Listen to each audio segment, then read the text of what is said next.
Alrighty. Hello everyone, my name's Kit, and today I'll be talking a bit about Korge's scene container class, which is used to switch between different scenes in the Korge window. So if you look in this scene container class here, you can see that it has a bunch of different methods. Right, so here we have like changeTo, pushTo, back, forward, etc., etc. So how should you be thinking about the scene container and how it works? Well, the way that I think about it is that it's basically just like a stack of different scenes that it can change between two. So, for example, this is what a scene container might look like if it contains 3 scenes. So let's go ahead and talk about like the different methods that it has. So changeTo basically changes the current scene to whatever scene that you're trying to change the scene to.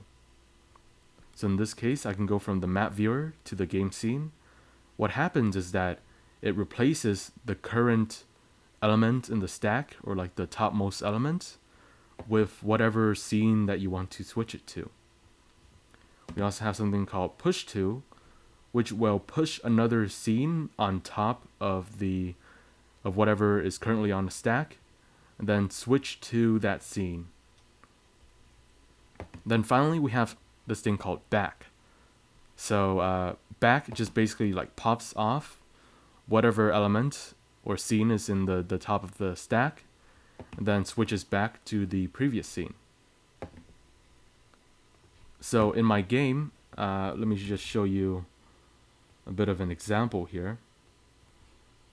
And let me just load it up. It's gonna take a while because my computer is pretty slow. So just give me a minute there.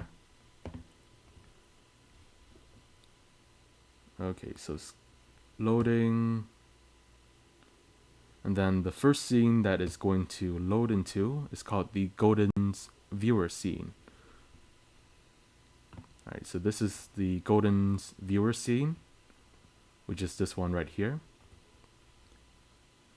And basically this has this custom UI container called a UI map grid, and it's just displaying a bunch of different maps.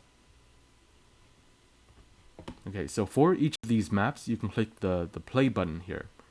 So once you click play, what happens for my game currently is that it will push the game scene onto the stack, and then it will switch to that game scene. So let's see it in action.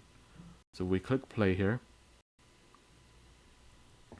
Then it takes a bit to load, and then it switches to the scene here. And now you can play the game as is. You can place towers in various different spots. Then that affects the path somewhat. Then if you click on exit, what is going to happen is that it actually issues a back command. So we see where this is called. This is where it's called right here. So it says to go back on the scene container. So let's see that in action. So if I click on exit, then it's doing some stuff in the background, and then it switches back into the Golden viewer scene. Right, so this is this thing that I just mentioned. Right, so it popped off the game scene, and then it switched back to the map viewer. Okay, and to show off what I mean, let's see what happens if instead of pushTo, I just use changeTo. Right, so let's go ahead and switch these methods around. So when I click on the play button, it's going to change the current scene instead of pushing the scene onto the stack. And it's going to take a while to load. My apologies for my crappy computer.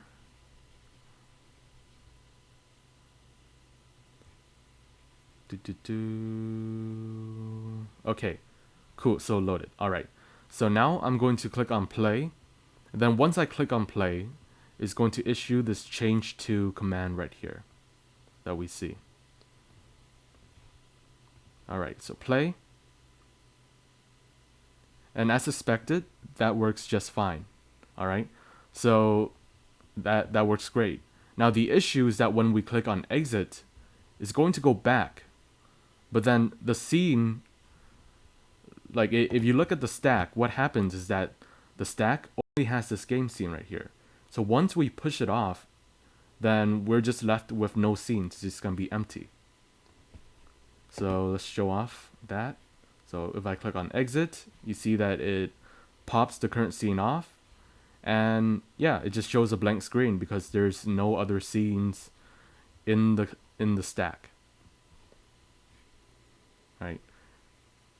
And yeah, that's basically all that I wanted to talk about for today.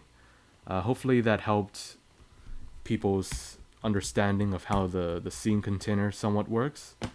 One thing to note though is that I needed this launch thing for the coroutine, because if I didn't, then what happens is that it results in some kind of error for some reason. So just an FYI. Alright, that's pretty much it. Thanks for watching. Bye.